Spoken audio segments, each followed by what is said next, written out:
ગાંધીનગર મહાનગરપાલિકાના મેયર મીરાબેન પટેલની અધ્યક્ષતામાં નવનિર્મિત પેથાપુર તળાવ ખાતે એક પેડ માં કે નામ અંતર્ગત અર્બન ફોરેસ્ટ તૈયાર કરવામાં આવ્યું. દેશના વડાપ્રધાન શ્રી નરેન્દ્ર મોદી દ્વારા તારીખ 5 જૂન 2024ના રોજ આપણા દેશને એક પેડ માં કે નામ વિઝન સમર્પિત કરેલ છે, જે દરેક પ્રજાજન પોતાના માતૃના નામે એક વૃક્ષનું જતન કરે અને તે થકી આપણે પર્યાવરણમાં જનભાગીદારીથી પોતાનું યોગદાન સમર્પિત કરીએ તેવા ભાવ સાથે ગાંધીનગર મહાનગરપાલિકાના મેયર શ્રી મીરાબેન પટેલની અધ્યક્ષતામાં નવનિર્મિત પેથાપુર તળાવ ખાતે એક પેડ માં કે નામ અંતર્ગત અર્બન ફોરેસ્ટ તૈયાર કરવામાં આવ્યું, જેમાં અંદાજિત 3000 ચોરસ મીટરથી વધુ વિસ્તારમાં 3000થી વધુ દેશી પ્રજાતિના વૃક્ષો જેવા કે લીમડો, પીપળો, વડ, જાંબુ, બદામ, સેતુર, જામફળ અને ગરમાળો વગેરેના રોપાનું વૃક્ષારોપણ કરીને અર્બન ફોરેસ્ટ તૈયાર કરવામાં આવ્યું.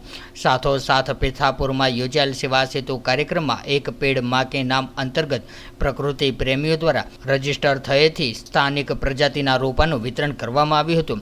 આ પ્રસંગે ગાંધીનગર ઉત્તરના ધારાસભ્ય Shri Ritaben Patel, deputy mayor Shri Natwarji Thakor, standing committee chairman Shri Gaurangbhai Vyas, શાસક પક્ષના નેતા શ્રી અનિલસિંહ વાઘેલા, દંડક શ્રી સિજલબેન પરમાર, શહેર ભાજપ પ્રમુખ શ્રી રુચિરભાઈ ભટ્ટ, મ્યુનિસિપલ કમિશનર શ્રી જે.એન. વાઘેલા, નાયબ મ્યુનિસિપલ કમિશનર શ્રી જે.એમ. ભોરણિયા, નાયબ મ્યુનિસિપલ કમિશનર શ્રી કે.જી. ચૌધરી, નાયબ મ્યુનિસિપલ કમિશનર શ્રી ભગીરથભાઈ આહિર તેમજ સ્થાનિક કાઉન્સિલરશ્રીઓ હાજર રહ્યા હતા. વડાપ્રધાન શ્રી નરેન્દ્ર મોદીજીના જન્મદિવસ નિમિત્તે મેયર શ્રી મીરાબેન પટેલ દ્વારા તેમની મેયર તરીકેની ગ્રાન્ટમાંથી વિવિધ ટેસ્ટ માટે ઝુંડાલ, કોબા, કુડાસણ અને સેક્ટર 24ના આ 4 પીએચસી સેન્ટર ખાતે લેટેસ્ટ ટેકનોલોજીવાળા બાયોકેમિસ્ટ્રી એનાલાઇઝર અને એલિસા રીડર એન્ડ વોશર એમ 2 પેથોલોજી મશીન, આમ કુલ 8 મશીનની જાહેરાત કરી હતી, જેની અંદાજિત કિંમત કુલ રૂપિયા 35 લાખ છે. ત્યારે એક મશીનથી કોલેસ્ટ્રોલ, સુગર, લોહીના વિવિધ ટેસ્ટ તેમજ બીજા મશીનથી ડેન્ગ્યુ, ચિકનગુનિયા સહિતના વિવિધ ટેસ્ટ થઈ શકશે.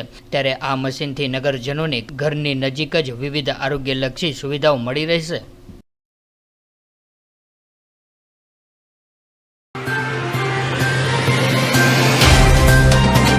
तो व्हाट्सएप, ट्विटर, फेसबुक, इंस्टा जहाँ भी आपका अकाउंट है, इसे शेयर बटन के द्वारा वहाँ पर शेयर करें.